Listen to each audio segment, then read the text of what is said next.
Observatório Covid-19 Juntos por Caratinga é um projeto idealizado em parceria entre a Rede Docton e FUNEC. Confira agora a gravação da live que realizamos com o psiquiatra Dr. Gustavo Fonseca Genelil Soares sobre a saúde mental durante a pandemia. Nós estamos vivendo um momento em que muito se fala de distanciamento social, de isolamento, né? E a rotina, de certa forma, das pessoas, a maior parte das pessoas, mudaram muito frente a essa pandemia, né? Todos os fatores que são causadores de estresse podem, de alguma forma, perturbar a saúde mental das pessoas. E nós estamos vivendo um momento de estresse. Estresse frente aos problemas sociais, aos problemas econômicos e principalmente aos problemas de saúde, né?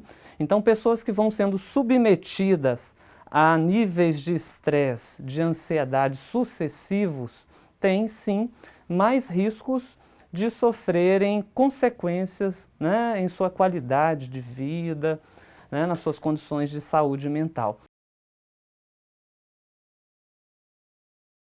De certa forma, nós temos que empregar de forma assim, muito verdadeira o isolamento ou o distanciamento físico, né? Isso é realmente mais importante, é o que fará com que nós consigamos controlar a prevalência e a incidência da pandemia, né, de forma mais rápida, né? Mas o distanciamento ou isolamento, quando ele se torna assim, realmente social e as pessoas se afastam também socialmente daqueles vínculos que antes existiam, os vínculos familiares, os amigos, as pessoas de trabalho, e ela passa a se fechar frente a esse mundo da pandemia. Isso realmente é muito prejudicial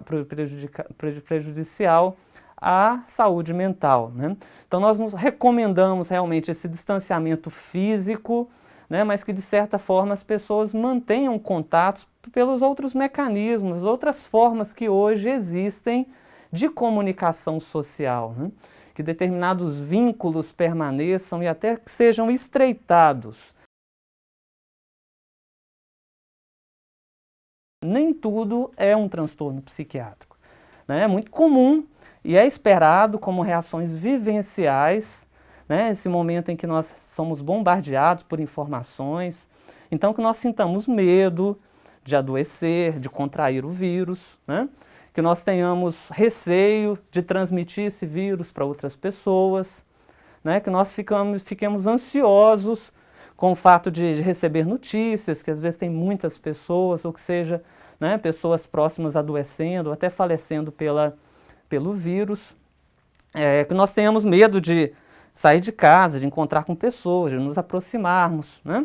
Que nós tenhamos assim, momentos de tristeza com tudo que está acontecendo. Então, esses sintomas, eles são considerados sintomas reacionais, vivenciais, que vão acontecer em grande parte da população, né?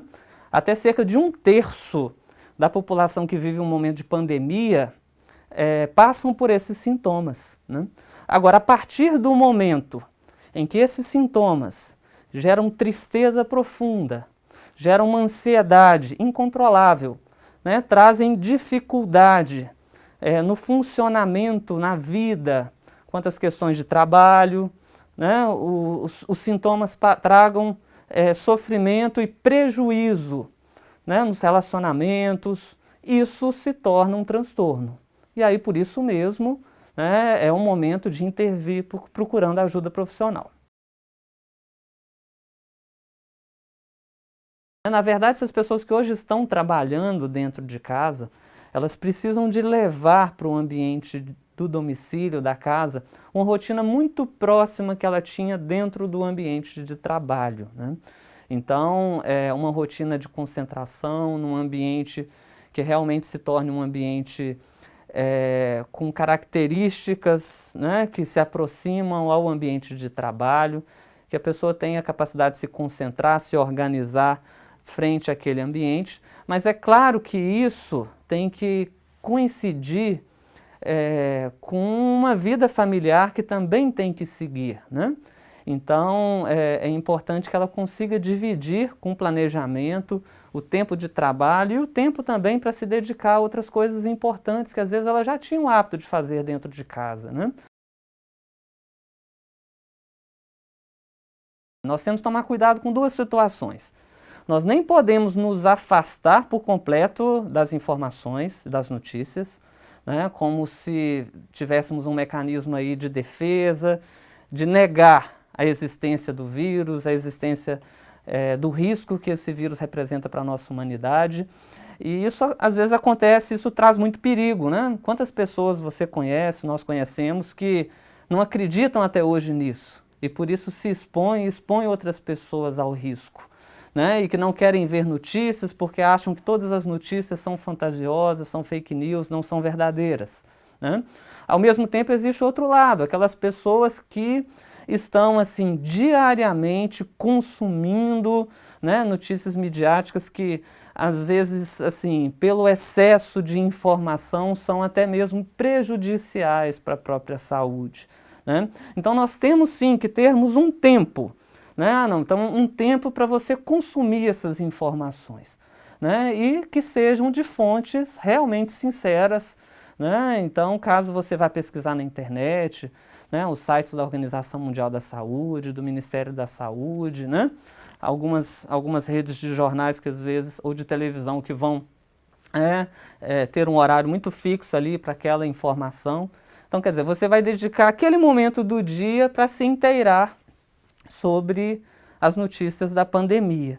E no restante, né, você evite o excesso dessas informações e tente levar a sua vida de uma forma mais casual, né, mais comum possível. Claro que vão deixar cicatrizes, que nós vamos demorar muito tempo para curar tudo isso que hoje nós estamos sofrendo, né? Mas são sequelas, são situações que podem ser muito úteis para a humanidade, né? Elas podem ser utilizadas de uma forma muito positiva. É justamente um momento de nós sermos muito mais altruístas do que egoístas, não é isso? Hoje é um momento da gente pensar muito mais no outro, em prevenir, em ajudar, do que realmente pensarmos em nós mesmos, né?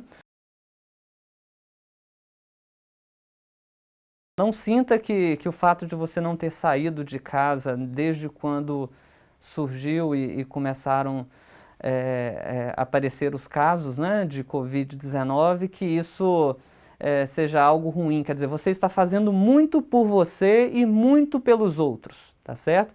Você pode ter certeza disso, que o que você está fazendo precisa ser muito valorizado. E ao mesmo tempo que você tem que sentir que você está fazendo algo para todos, né, isso já tem que ser um fator motivador de esperança, de bem-estar, de entender que cada um precisa fazer um pouco pelo outro, né? Mas ao mesmo tempo você tem que se cuidar, claro.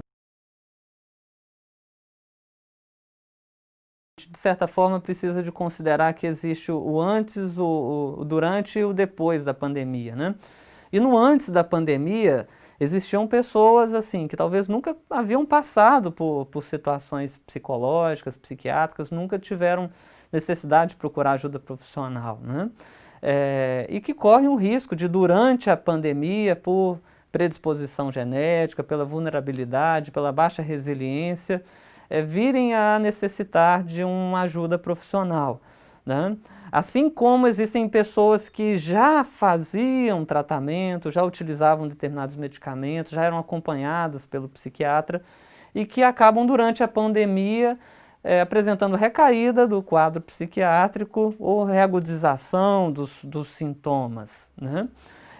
As crianças normalmente vão entrar nesse primeiro grupo, né? Que é um grupo de pessoas que nunca haviam passado por isso, né?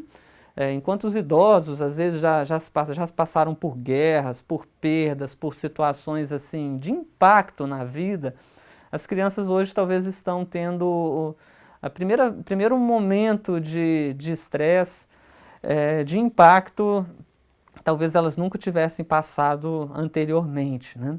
Então a gente precisa de ter um olhar muito carinhoso, muito cuidadoso com as crianças, né? Elas são, além do nosso futuro, elas precisam de ser muito bem cuidadas nesse momento, afetivamente, que dentro de casa elas possam ter um ambiente muito parecido com o ambiente escolar, para que elas sofram o menos possível, porque esse sofrimento de agora, se ele não for bem conduzido, ele pode trazer sim consequências ao longo da vida dessas crianças. Continue acompanhando o Observatório Covid-19, trazendo sempre informações importantes para o combate ao coronavírus.